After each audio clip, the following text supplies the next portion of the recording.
আপনাদের স্বাগত জানাই আমি আবার কথা শুনবার জন্য।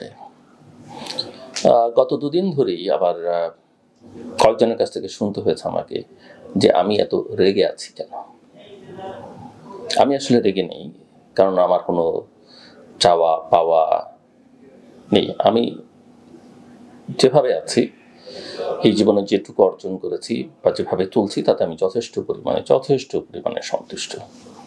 সৃষ্টিকর্তার কাছে কৃতজ্ঞ, আমার চারপাশের পরিবেশের কাছে কৃতজ্ঞ, আমার বাবা মা পরিবার সবার কাছে কৃতজ্ঞ, বন্ধু বান্ধব সকলের কাছে। এটা আসলে রাগ নয়, যারা মনে করছেন রাগ নয়। অনেক সময় কষ্ট বা বেদনা থেকে কথাগুলো আসে। দেশটাকে ভালোবাসি, দেশে থাকি, দেশে কাজ করি, অনেকে নানা রকমের কথা আমাকে নিয়ে বলেন, ট্রল করেন, বাট সেগুলো তারা করতে পারেন। যার যার রুচি শিক্ষা সেটা তারা করবেন, এটি নিয়ে আমার কোনো কথা নেই। দীর্ঘদিন যাবৎ রাজনৈতিক প্রক্রিয়ার সঙ্গে, সাংবাদিকতা, গবেষণা প্রতিষ্ঠানের সঙ্গে কাজ করবার সূত্রে করে চলেছি। সে কারণেই আমার যা কথা সেগুলো আমি বলি। আমার সব কথা ঠিক হবে এমনটা মনে করবার কোনো কারণ নাই। আমি ভুলও প্রমাণিত হতে পারি। আবার আজকে যেটা আমি বলছি, যারা আমাকে আজকে পছন্দ করছেন না, তারা হয়তো আগামীতে মনে করবেন আমি হয়তো ঠিক বলছি। যেমন বিএনপি একসময় যখন ক্ষমতায় ছিল, তাদের অনেকেরই আমার অনেক কিছু ভালো লাগেনি হয়তো। তারা সেই সময় আমাকে আওয়ামী লীগ মনে করেছেন। 2007-8 সময় অনেকে আমাকে সেনাবাহিনীর মনে করেছেন। দীর্ঘদিন আমাকে সবাই মার্কিনী দালাল বলে গালাগালি করছেন। আওয়ামী লীগের সময় অনেকেই আমাকে বিএনপি বলে, জামাত বলে গালাগালি করেছেন। আবার এখন অনেকে আমাকে বিএনপির দালাল বলছেন, আওয়ামী লীগের দালাল বলছেন, ভারতের দালাল বলছেন। যদিও এই দলগুলো যখন ক্ষমতায় ছিল, সেই ক্ষমতাসীনদের সম্পর্কে, ভারত সম্পর্কে, এমনকি যুক্তরাষ্ট্র সম্পর্কেও আমার যেটুকু সমালোচনা সেগুলো করতে আমি কোনোদিনই কার্পণ্য করিনি। জামাত নিয়ে আমার সমালোচনা আছে, সেনাবাহিনীর ভূমিকা নিয়ে আমার প্রশ্ন আছে, এগুলো আমি সবসময় বলেছি। যদি কেউ ধারাবাহিকভাবে আমার কথা শুনে থাকেন সেটা আপনারা দেখবেন। তারপরে এগুলো শুনতে হয়, শুনবো, কিন্তু আমার বলাটা অব্যাহত থাকবে, এটা আমি আপনাদেরকে নিশ্চিত করতে পারি। এখানে রাগ ক্ষোভের কিছু নেই। এই দেশের একজন নাগরিক, দেশটার ভালো চাই, এবং সে কারণে আমি যখন দেখি এত এত রক্তদান, এত এত মানুষের জীবন দান, আহত হওয়া, এত মানুষ রাস্তায় নেমে একটা পরিবর্তন ঘটালো, তারপরে সেই পরিবর্তনের স্বপ্ন দুঃস্বপ্নে পরিণত হলো। আপনাদের কারো কারো হয়তো কষ্ট না লাগতে পারে, একজন রক্ত মাংসের মানুষ হিসেবে আমার কষ্ট লাগে। অনেকে হয়তো মনে করছেন যে এই তো সময়, এই তো সুযোগ, যা কিছু এখন করে নেই। সো স্থিতাবস্থার পক্ষে অনেকে থাকেন, কিন্তু যেহেতু আমি কোনো সুযোগ খুঁজি না, যেহেতু আমার মধ্যে লোভের ব্যাপারটা নেই, সেহেতু আমি যা দেখি, যা বলি, এবং অনেক সময় আমার পরিবারের সদস্যরা বলে তোমার এত কিছু বলবার দরকার কি, এত কিছু করবার দরকার কি, শুনে মানুষের গালি খাওয়ার দরকার কি। কিন্তু এটাই তো আমার পেশা। বিশেষ সময় কথা বলবো, বিশেষ সময়ে কথা বলবো না, মানুষ তো সেটা বিচার করবে। একজন চিকিৎসক সবসময় সব রোগের চিকিৎসা করেন, কিন্তু মুমূর্ষ একজন, যিনি মারা যাবেন নিশ্চিত, সেটা জেনে চিকিৎসক সেখান থেকে গা বাঁচিয়ে চলবেন যে না, এই রোগী মারা গেলে আমার বদনাম হবে, আমি চিকিৎসা করব না। সেটা চিকিৎসকের কাজ নয়। কোনো সৈনিক যুদ্ধ করতে রাজি হবেন না, যুদ্ধ দেখলে দূরে যাবেন, সেটা সোলজারের কাজ নয়। সো আমি মনে করি সাংবাদিক হিসেবে, গবেষণা কর্মের সঙ্গে যুক্ত থাকা একজন মানুষ হিসেবে আমি এই কাজটা করব। এবার মূল প্রসঙ্গে আসি। আপনাদের অনেকে স্মরণ থাকবার কথা, এই কথা শুনলে বাংলাদেশের অনেক রাজনৈতিক নেতা আমার উপরে অসন্তুষ্ট হবেন আমি জানি, বিশেষ করে ছোট ছোট দলগুলোর। কিন্তু আমার কথা তো আমি বলবই। এই কথাটা বললাম এই কারণে, এই প্রসঙ্গটা অনেক আলোচনার মধ্যে নিয়ে এসছেন, যে গণ অধিকার পরিষদের নেতা নুরুল হক নূর তার নির্বাচনী এলাকায় গেছেন, সেখানে বিএনপি দ্বারা তিনি বাধাগ্রস্ত হয়েছেন, ক্ষতিগ্রস্ত হয়েছেন, নির্যাতিত হয়েছেন। আবার বিএনপি একসময় মিস্টার রুহুল কবির রিজভীর সিনিয়র যুগ্ম মহাসচিব, তার স্বাক্ষরে আমরা পত্রপত্রিকায় দেখেছি 6 জন বিভিন্ন তাদের অ্যালাই যারা ছিলেন, তাদের কয়েকজন নেতাকে তাদের নির্বাচনী এলাকায় যারা যেন বিএনপি দ্বারা বাধাগ্রস্ত না হয় সেরকম একটা চিঠি দিয়েছেন, তাদেরকে যেন সহযোগিতা করা হয়। এই প্রসঙ্গে আমি গতকাল কথা বলেছি। সো আমি এই জোট রাজনীতি এটা নিয়ে একটু কথা বলতে চাই। আপনাদের অনেকে স্মরণ থাকবার কথা যে আমি এর আগে বলেছিলাম শেখ হাসিনাকে ধন্যবাদ জানিয়ে তিনি যখন ক্ষমতায়, আমি এটা ব্লক করেছিলাম। আমি সেখানে শেখ হাসিনাকে ধন্যবাদ জানিয়েছিলাম এই কারণে যে বাংলাদেশের বেশ কিছু গুরুত্বপূর্ণ নেতা, বেশ কিছু রাজনৈতিক দল যারা আসলে আদর্শ বিচ্যুত হয়েছেন অনেক আগেই, শেখ হাসিনা তাদের চেহারাটা তার সঙ্গে নিয়ে উন্মোচিত করে দিয়েছেন। রাশেদ খান মেননের কথা বলেছি আমি, হাসানুল্লাহ কিনুর কথা বলেছি, দিলীপ বড়ুয়ার কথা বলেছি। ছোট ছোট দল যারা নির্বাচনে, তাদের ছোট ছোট দল কিন্তু অবশ্যই তারা অনেক বড় মাপের নেতা, অনেকের অনেক গৌরবোজ্জ্বল ভূমিকাও দিতে ছিল এবং কারো কারো খুব ভালো ইমেজও সমাজে ছিল।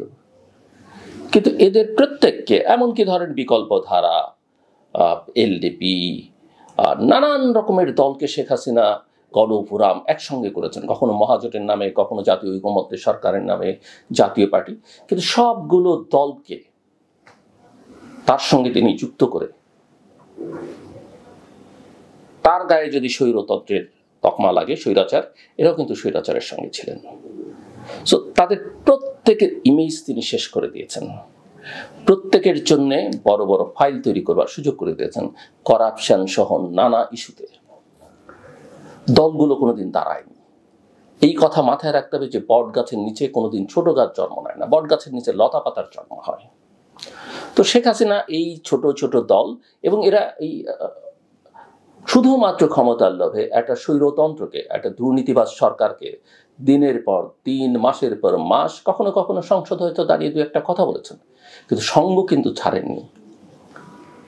নির্বাচনের টোপ, নির্বাচনের লোভ তাদেরকে কখনোই সঙ্গ ছাড়তে অনুপ্রাণিত করেনি। তাদেরকে ওই লোভে আরো বেশি করে আষ্টে পৃষ্ঠে শেখ হাসিনার সঙ্গে, আওয়ামী লীগের সঙ্গে তাদের আষ্টে পৃষ্ঠে বেঁধে রেখেছে। মন্ত্রিত্বের টোপ, মন্ত্রিত্বের লোভ, লাল দালানে, মিন্টু রোডের লাল দালানে থাকবার লোভ তারা কিন্তু। আমি শেখ হাসিনাকে ওই কারণে ধন্যবাদ জানিয়েছিলাম যে তিনি আসলে এদেরকে জোটবদ্ধ করে চরিত্রটা নষ্ট করে দিয়েছেন। এখন আসেন বিএনপির প্রসঙ্গে। আমার বিবেচনায় এই কথা শুনলে অনেকে ক্ষিপ্ত হয়ে উঠতে পারেন। অবশ্যই আমরা বহু মত, বহু পথ চাই। একটা গণতান্ত্রিক সমাজে অনেক মত পথের মানুষ থাকবে, রাজনৈতিক দল করা মানুষও থাকবে, রাজনৈতিক দল করা ছাড়া মানুষেরও রাজনৈতিক মতামত থাকতে পারে। এটা নিয়ে আমার কোনো প্রশ্ন নেই। আমি চাই আরো 4, 5টা, 7টা দল শক্তিশালী হোক, তাতে একটা ভারসাম্য তৈরি হয়। কিন্তু এই যে জোটের রাজনীতি, এই যে এক সময় বিএনপি আর জামাত একসঙ্গে জোটবদ্ধ হলো, আরো কিছু রাজনৈতিক দল, বিএনপির রাজনীতিকে এটা কত ক্ষতিগ্রস্ত করেছে যে দলটি একজন মুক্তিযোদ্ধা, বীর মুক্তিযোদ্ধা, বিএনপি দাবি করে তার দলের নেতা স্বাধীনতার ঘোষণা করেছেন, যিনি একজন সেক্টর কমান্ডার, যিনি একটি ফোর্সে, 3টে ফোর্স ছিল আমাদের মুক্তিযুদ্ধে, তার অধিনায়ক, এবং যার ব্যক্তিগত সততা, অর্থনৈতিক সততা বাংলাদেশের ইতিহাসে প্রশ্নাতীত, সেই দল, এবং যে দলে বলা হয়, দাবি করা হয় যে আওয়ামী লীগের চাইতে সশস্ত্র যুদ্ধে অংশগ্রহণ করার নেতার সংখ্যা অনেক বেশি, সামরিক বেসামরিক গ্যালান্টারি অ্যাওয়ার্ড পাওয়া নেতার সংখ্যা বেশি, সেই দল স্বাধীনতা বিরোধীদের সঙ্গে জোট বেঁধেছে, তাদের গাড়িতে পতাকা তুলে দিয়েছে। এই কলঙ্ক বিএনপি এড়াতে পারবে না কোনোদিন। একই সঙ্গে আওয়ামী লীগও তাদের সঙ্গে ক্ষমতার লোভে সখ্যতা করেছে। আওয়ামী লীগও রাজাকারের গাড়িতে পতাকা তুলে দিয়েছে। আওয়ামী লীগও খেলাফতে মজলিসের সঙ্গে 4 দফা চুক্তি করেছে, সেকুলার একটা পলিটিক্যাল পার্টি। আমি খেলাফতে মজলিসকে দোষ দিই না, কারণ খেলাফতে মজলিস তারও একটি পলিটিক্স, সে প্রকাশ্যে কোনো গোপন রাজনৈতিক শক্তি নয়। কিন্তু আওয়ামী লীগ তার চরিত্র বদল করে ওই কাজটা করেছে শুধুমাত্র ক্ষমতার জন্য। সো বিএনপি যেমন জামাতের সঙ্গে, এবং বিএনপির অনেক অ্যালাইজ আছে। ইন্টারেস্টিং হলো যে আওয়ামী লীগের মতো একটা সেকুলার পার্টি, হ্যাঁ, এটা তারা একটু বাম ঘেঁষা, বাম অনেক দল, যেমন সিপিবিকে এক সময় আওয়ামী লীগের বি টিম বলা হতো, বামদের সঙ্গে আছে। আবার কট্টর ডানপন্থীদের সঙ্গেও আওয়ামী লীগ কিন্তু সখ্যতা করেছে, হেফাজত নিয়ে অনেক করেছে, হেফাজতের উপরে স্টিম রোলার চালিয়েছে। আবার হেফাজতের কথায় পাঠ্যপুস্তক থেকে নানা জায়গায় তারা পরিবর্তন হয়েছে শুধুমাত্র রাজনৈতিক সুবিধা আদায়ের জন্য। বিএনপি একই রকম দেখলাম, এটা অনেকে ইতিবাচক হিসেবে নিয়েছেন যে জামাত থেকে তারা নিজেদেরকে অনেকখানি দূরে সরিয়ে নিয়েছে। বিএনপি বলছে তারা মধ্যপন্থার রাজনীতি করবে, না কট্টর ডান না কট্টর বাম, যদিও তাদের সঙ্গে অনেক বামপন্থী সংগঠন অ্যালাইজ হিসেবে আছে, আবার কিছু ডানপন্থী সংগঠনও তাদের সঙ্গে অ্যালাই আছে। ধর্মভিত্তিক রাজনৈতিক দলগুলোর সঙ্গে একসময় সখ্যতা থাকলেও জামাত তাদের বিরোধী ধর্মভিত্তিক শক্তিগুলোকে অনবোর্ড করে ফেলেছে ইতিমধ্যেই। ছোট বড় অনেক দল বিএনপির সঙ্গে আছে এবং বিএনপি অঙ্গীকার করেছে যে ক্ষমতায় গিয়ে তারা আন্দোলনে থাকা শেখ হাসিনার স্বৈরতন্ত্রের বিরুদ্ধে আন্দোলনে থাকা শক্তিগুলোকে নিয়ে জাতীয় সরকার করবে। জাতীয় সরকার তারা করতে পারে, আমি মনে করি যেহেতু অঙ্গীকার করেছে তাদের করা উচিত। সরকারে তারা মন্ত্রিত্ব দিতে পারে, তারা সিট ছেড়ে দিতে পারে, তারা এটা করতে পারেন, কিন্তু মন্ত্রিত্ব আসলে দেশের স্বার্থের সঙ্গে জড়িত, দেশের উন্নয়ন অগ্রযাত্রা তার উপরে নির্ভর করে। আপনি শুধু আপনার কমিটমেন্ট আদায়ের জন্য, আপনি শুধুমাত্র রাজনৈতিক সুবিধার জন্য এটা করতে পারেন না। এমনকি আপনার নিজের দলেরও অযোগ্য একজনকে আপনি মন্ত্রী বানাতে পারেন না। এবং সংসদের সিট ছেড়ে দেওয়া আমি সমর্থন করি না। আমি মনে করি এই কাজটা করতে গিয়ে না যেটা হয়েছে, আওয়ামী লীগ বিএনপি নিজেরা ক্ষতিগ্রস্ত হচ্ছে, এই ছোট ছোট দলগুলোকে বড় হতে কোনোদিন দেয়নি। তাদের ইমেজ ক্ষতিগ্রস্ত হয়েছে, তারা লোভে পড়েছে এবং তাদের সঙ্গে এদের রাজনৈতিক অনেকেরই কোনো রকম মিল নেই। এখন তারা কি একসঙ্গে আন্দোলন করতে পারেন না? নিশ্চয়ই পারেন। আন্দোলন করবার পরে আপনি যদি ক্ষমতায় যান, আপনি তাদেরকে নানাভাবে সুবিধা দিতে পারেন। কি ধরনের সুবিধা? আপনি যদি ইলেকশনের ফান্ড করেন, আমরা অনেক দেশে আছে রাষ্ট্র রাজনৈতিক দলগুলোকে যারা নির্বাচন করে তাদের অর্থায়ন করে, আপনি দেন না আপনার মিত্রদেরকে, আপনি নির্বাচন করতে সহায়তা করেন, অর্থ দিয়ে দেন। আপনি সরকারে গেলে তাদের দল গঠন করবার জন্য যে ধরনের পরিবেশ, রাজনৈতিক পরিবেশ, সেটা নিশ্চিত করে দেন। আপনি তাদের নিরাপত্তা দেন। আপনি দরকার হলে তাদের নিয়মের মধ্যে থেকে, আইনের মধ্যে থেকে কিছু ব্যবসা বাণিজ্য করবারও সুযোগ করে দেন, কোনো ব্যক্তিকে না, দলের লোকজনকে একসঙ্গে কেন্দ্রীয় তারা যেন ওইটা দিয়ে তারা দল চালাতে পারে। কিন্তু যে ব্যক্তি আপনার দলের জন্য মাসের পর মাস, বছরের পর বছর নিপীড়ন নির্যাতন সহ্য করলো, জেল খাটলো, রাজনীতি করলো, ঘর গোছালো, আপনি আপনার মিত্রদের অ্যাকোমোডেট করবার জন্য তাকে যে আপনি বঞ্চিত করছেন, সেটা তো ঠিক নয়। আপনার দলের রাজনীতি আর বাকি আপনার 32টা 40টা মিত্র দলের রাজনীতি তো এক নয়। যে মানুষ ধানের শীষে বা নৌকায় ভোট দেওয়ার জন্য তৈরি, সে মানুষ কেন অন্য আরেকটা আদর্শে বিশ্বাসী লাঙল, দাড়িপাল্লা বা অন্য প্রতীকে কেন কাস্তেতে কেন ভোট দিতে চাইবে? Let them organise their own party.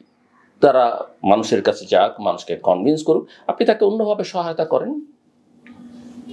এটা কি সম্ভব কারো পক্ষে যে আমার কোনো মিত্র বা বন্ধুর ছেলে নিজের ছেলে মেয়েকে বাদ দিয়ে তাকে সেই জায়গায় কেউ করেন না?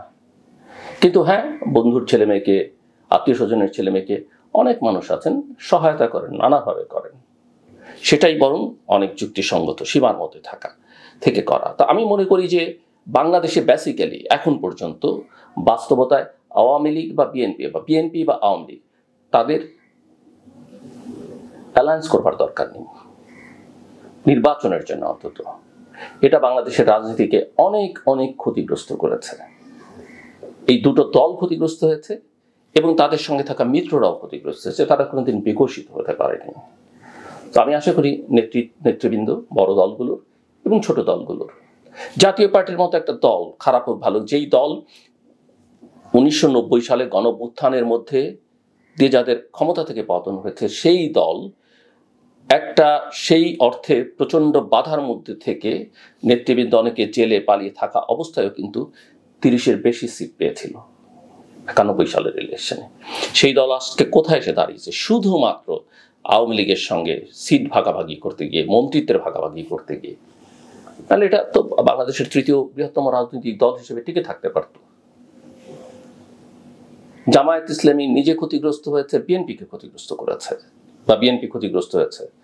তো আমি মনে করি এই জায়গাগুলো ভাবা দরকার। এই যে জামাত আজকে বিভিন্ন ইসলামিক শক্তিকে এক করবার চেষ্টা করছে, এটা না জামাতের জন্য ভালো হবে, না দেশের জন্য ভালো হবে, দেশের ইমেজ ক্ষতিগ্রস্ত। আমরা শুনছি যে জামাত, ইসলামী আন্দোলন, এনসিপি, হেফাজত ইসলাম সব একসাথে হবে। আমরা দীর্ঘদিন দেখেছি জামাত এবং ইসলামী আন্দোলনের মধ্যে একটা মৌলিক পার্থক্য আছে, অনেক বড় দূরত্ব তাদের। হেফাজত কোনো পলিটিক্যাল সংগঠন নয়, খেলাফত মজলিস একটা পলিটিক্যাল সংগঠন, কিন্তু জামাত বেসিক্যালি পলিটিক্যাল ইসলামের চর্চা করে। তাদের ইসলাম চর্চা হচ্ছে রাজনীতির ইসলাম। বাট অন্যান্য সংগঠনগুলো যে হেফাজত বা ইসলামী আন্দোলন, এরা পলিটিক্স করলেও, হেফাজত না করলেও, এদের ইসলামের সঙ্গে একটা ট্র্যাডিশনাল ইসলামের সম্পর্ক কিন্তু আছে। সো আমি মনে করি যে এই অ্যালায়েন্স খুব ভালো অ্যালায়েন্স তাদের দিক থেকে হচ্ছে না, এবং টেকসই অ্যালায়েন্স হবে না ভবিষ্যতে। হ্যাঁ, এনসিপি, এবি পার্টি, জামাত এরা মোটামুটি ঠিক আছে, কিন্তু আমি মনে করি যে যার শক্তি নেই, এনসিপি যদি অনেকেই এটা তরুণদের সংগঠন, ছাত্রদের সংগঠন বলছেন, তারা করতে চাইলে তারা স্বাধীনভাবে বিকশিত হওয়ার চেষ্টা করা উচিত। শোনা যায় তারা সিট ভাগাভাগির জন্য এর কাছে যাচ্ছেন, ওর কাছে যাচ্ছেন, বিএনপির সঙ্গে আলোচনা করছেন। এগুলো করে আসলে না বিএনপির লাভ হবে, না এনসিপির লাভ হবে, না দেশের রাজনীতির কোনো কল্যাণ হবে। মোটা দাগে এই হচ্ছে আমার আজকের আলোচনার বিষয়। যে আলোচনাটা অনগোয়িং আছে, নির্বাচনটা কবে হবে, বিএনপির মতো বড় রাজনৈতিক দল বিশ্বাস করলেও, সকল রাজনৈতিক দল এমনকি পতিত আওয়ামী লীগও বিশ্বাস করলে ফেব্রুয়ারি মাসে নির্বাচন হবে, আমি বিশ্বাস করি না। আমি বিশ্বাস করি না, আমার বিশ্বাসে কিছু যায় আসে না। আমি ভুল প্রমাণিত হতে পারি, আবার ঠিক প্রমাণিত হতে পারি, সময় সেটা দেখবে। কিন্তু আমার অভিজ্ঞতা, আমার জ্ঞান এটা বলে এই সরকার, প্রফেসর মোহাম্মদ ইউনূসের নেতৃত্বাধীন সরকার এখন আর নিরপেক্ষ, এটা বলা যাবে না। বাংলাদেশ জাতীয়তাবাদী দল বা অন্যান্য রাজনৈতিক দল যদি এটি নিরপেক্ষ নির্বাচনের দাবিতে শেখ হাসিনার বিরুদ্ধে আন্দোলন করে থাকে, এবং এটাই যদি জুলাই আগস্ট অভ্যুত্থানের জন আকাঙ্ক্ষা হয়, তাহলে এরকম সরকারের পক্ষে তাদের একটা নিরপেক্ষ, আগে তত্ত্বাবধায়ক বা অন্য কোনো নামে হোক, সেরকম একটা সরকারের অধীনে নির্বাচন হতে হবে। তৃতীয় কথা হচ্ছে, একটা নির্বাচন করবার জন্য যে ধরনের প্রশাসনিক সক্ষমতা, দক্ষতা দরকার, প্রশাসনকে, পুলিশকে, আর্মিকে, নির্বাচন কমিশনকে, সবাইকে একসঙ্গে নিয়ে বিচার বিভাগকে যেটা করা দরকার, এই সরকার সেই সক্ষমতা নেই। সরকার প্রধান নিজেই বলছেন তার পুলিশ তৈরি না, প্রশাসন তার কথা শোনে না, এবং এগুলো করার জন্য যে এক্সপেরিয়েন্স দরকার, না সরকার প্রধানের আছে, না তার সঙ্গী সাথীদের আছে। সো সেই দিক থেকে এই সরকার একটা নির্বাচন করতেও ক্যাপাবল না। এবং এই সরকারের আমলে বাংলাদেশের ভাবমূর্তি, রাজনৈতিক ভাবমূর্তি দিনে দিনে আমাদের ডেভেলপমেন্ট পার্টনারদের কাছে প্রশ্নবিদ্ধ হচ্ছে। বাংলাদেশ এই বাংলাদেশের জন্য 1971-এ জন্ম নেয়নি, 1990-তে মানুষ এই বাংলাদেশের জন্য রক্ত দেয়নি, 2024-এও এই বাংলাদেশের জন্য রক্ত দেয়নি। কাজে আমি মনে করি এখনো তত্ত্বাবধায়ক সরকারের সংক্রান্ত আদালতে প্রায় নিষ্পত্তি হওয়া বিষয়টা ঝুলে আছে। কেন ঝুলে আছে, কার জন্য, কার ইচ্ছার ইঙ্গিতে ঝুলে আছে আমি জানি না। তবে আমি নিশ্চিত এই সরকার ক্ষমতায় থাকলে ফেব্রুয়ারি মাসে নির্বাচন হবে না। এবং আমি মনে করি এই সরকার সংস্কারের যত কথাই বলুক, এরা সংস্কারও করবে না, এরা বিচারও ঠিক মতো এগিয়ে নিতে পারবে না, এরা আসলে কিছুই করতে পারবে না। এই জুলাই সনদ, জাতীয় সনদ, এগুলো নিয়ে ঝামেলা তৈরি করবে। বহু টুলস আছে নির্বাচনকে ফেব্রুয়ারির 12 তারিখে যারা মনে করছেন আলহামদুলিল্লাহ বলে সেখান থেকে সরিয়ে দেওয়ার। কিন্তু আমি মনে করি সরকারের একটাই কাজ বাংলাদেশে এখন হওয়া উচিত, কারণ দেশটা একটা বড় ঝুঁকির মধ্যে, নিরাপত্তার দিক থেকে, অর্থনৈতিক দিক থেকে, ব্যবসা বাণিজ্য কিছুই চলছে না, কোনো ফ্যাক্টরি কাজ করছে সচল নেই, মানুষ কাজ হারাচ্ছে, ফ্যাক্টরি বন্ধ হয়ে যাচ্ছে, কোনো ইনভেস্টমেন্ট হচ্ছে না, না দেশীয় না বিদেশি। এই হাহাকার আমরা শুনতে পাই, দেখতে পাই। মানুষ নিরাপদ নেই, রাস্তায় চলতে নিরাপত্তা নেই, মেয়েরা নিরাপদে নেই। এরকম একটা অবস্থায় আমি মনে করি এবং ইতিমধ্যেই আমাদের তরুণদের স্বপ্নভঙ্গের বেদনা শুরু হয়েছে। কতিপয় তরুণ রাজনীতির নামে ওই আকাঙ্ক্ষাকে বিক্রি করে ব্যবসা বাণিজ্য লুটপাট করছে, আর বাকিরা অসহায়ের মতো তাকিয়ে আছে। এইরকম জায়গা থেকে আমি মনে করি নির্বাচন ডিসেম্বরে, কেউ কেউ বলছেন, সেনাপ্রধান ডিসেম্বরে বলেছেন, 18 মাস বলেছিলেন। আমি মনে করি নির্বাচন আরো অনেক আগেই হওয়া সম্ভব, 3 মাস 4 মাসের মধ্যেই নির্বাচন করা সম্ভব। নির্বাচনের তারিখ স্কেজুল ঘোষণার পরে বাংলাদেশ আমি মনে করি রাইট ট্র্যাকে চলে আসবে। কিন্তু অনেকে মনে করতে পারেন মধ্য ফেব্রুয়ারিকে মাথায় রেখে যদি একটা স্কেজুল ঘোষণা হয়, এটা একটা আই ওয়াশ হবে। আমি বিশ্বাস করি না, কারণ বিশ্বাসটা আমার নানা কারণে নষ্ট হয়ে গেছে। আমি দেখছি উপর থেকে নিচ পর্যন্ত যারা ক্ষমতার সঙ্গে আছেন, ক্ষমতার কাছাকাছি আছেন, তারা নিজেদের জীবনকে কিভাবে গুছিয়ে নেবার চেষ্টা করছেন। অনেকে জীবনের শেষ প্রান্তে থেকেও ওই গোছানোর আকাঙ্ক্ষা, পাওয়ার আকাঙ্ক্ষাটা শেষ হয় না। এত লোভ দিয়ে একটা রাষ্ট্র চলে না। 18 কোটি মানুষ, 20 কোটি মানুষ একটা দেশ চলে না, কোনো দেশই চলে না। আমি তো ছোট ছোট 15 লাখ 20 লাখ জনসংখ্যার দেশও দেখি, আমরা সবাই দেখি, আপনারা অনেকে দেখেন। কত সুন্দর এক একটা দেশ, সিস্টেম, এত সিস্টেম দরকার নেই, তারপরও সেখানে সবই আছে। কিন্তু আমরা 18 কোটি মানুষের দেশ, 180 মিলিয়ন 200 মিলিয়ন লোকের দেশ, আমরা কিন্তু কোনো ব্যবস্থার মধ্যে ঢুকতে পারছি না। কোনো ন্যায়, নীতি, চক্ষু লজ্জা কিচ্ছু আমাদের মধ্যে নেই। সো সবকিছু মিলিয়ে নির্বাচন হলে, আমি আবারও বলি, ভালো গণতন্ত্র হবে এর গ্যারান্টি নাই। হতে পারে বিএনপি বা অন্য যে কোনো রাজনৈতিক দল ক্ষমতায় আসতে পারে, তারা অঙ্গীকার কারো কারো আছে, তারা করতে পারেন। কিন্তু জনগণ তো সিদ্ধান্ত নেবার ক্ষমতা তো জনগণকে দেয়া গেল। না পারলে মানুষ আন্দোলন করবে, না পারলে ভোট দিয়ে আবার সরাবে, বহু সুযোগ। কিন্তু আমাদের একটা ব্যবস্থায় যেতে হবে, আমাদের কোথাও না কোথাও শুরু করতে হবে, এবং সেই শুরুটা এখনই করতে হবে। এবং আমি মনে করি, যেটা আমি বলছিলাম যে ইসলামী আন্দোলন, হেফাজতে ইসলাম বা নানা রকমের জোট টোট যেগুলো দেখছি, এগুলো আসলে কার্যকর না। সবার প্রতি, প্রতিটা রাজনৈতিক দল, বিএনপি থেকে শুরু করে এনসিপি পর্যন্ত, জামাত থেকে শুরু করে আওয়ামী লীগ পর্যন্ত, হেফাজত থেকে শুরু করে গণতন্ত্র মঞ্চ পর্যন্ত, সবার কাছে আবেদন, দেশটার জন্য, দেশটার কথা ভেবে আসুন, দ্রুত সিদ্ধান্ত নেয়। সময় পেরিয়ে যাচ্ছে এবং আমরা অনেক রকমের বিপদের মধ্যে ঢুকে পড়ছি। শেষ করবার আগে বলি, ওই কিছুটা এটিকেটের কথা, সভ্যতার কথা, ভব্যতার কথা। আমরা যেন মেয়েদেরকে সম্মান করি। এত আত্মদান, এত ত্যাগ মেয়েরা করলো এই আন্দোলনের সংগ্রামে, আমরা তাদেরকে কোথাও রাখলাম না। এনসিপির কোনো কোনো কমিটিতে কেউ কেউ আছেন, কিন্তু এটা কিন্তু আসলে মেয়েদের কোনো স্বীকৃতি নয়। কিন্তু সেটিও আমার প্রসঙ্গ। আমার প্রসঙ্গ হচ্ছে যে মেয়েদেরকে প্রত্যেকটা আপনার ঘরে বাইরে সম্মান করতে শিখুন। একটা মেয়ে যখন কোথাও দাঁড়ানো দেখবেন, আপনি যদি সিটে বসে থাকেন, তাকে বসতে দিন, আপনি তাকে চেয়ারটা এগিয়ে দিন, এটি শিভালরি। আপনি গাড়ির দরজাটা খুলে দিন। এবং শুধু মেয়েদেরই না, আপনার বাড়িতে কোনো অতিথি এসছে আপনার অফিসে, তাকে একটু ভদ্রভাবে এগিয়ে দেন, সামনে এগিয়ে তাকে রিসিভ করেন। এগুলো এক ধরনের কার্টেসি, এটা করবেন। অফকোর্স শুধু মেয়েদের সম্মান করবেন আর মেয়েরা ছেলেদেরকে বকাবকি করবে বা গালাগালি করবে, সেটাও নয়। উভয় দিক থেকে সেটা হতে হবে, কিন্তু মেয়েরা যেহেতু বেশি ভালনারেবল, সে কারণে এটি আমার কথা। আর অতিথিদের সম্মান করা, সম্মান প্রদর্শন করা, সেটা কিন্তু করা উচিত, যদি আপনি তাকে অতিথি হিসেবে অ্যাকসেপ্ট করেন। আমার কথা শুনবার জন্য আপনাদের অসংখ্য ধন্যবাদ। আপনাদের সবার জন্য শুভকামনা।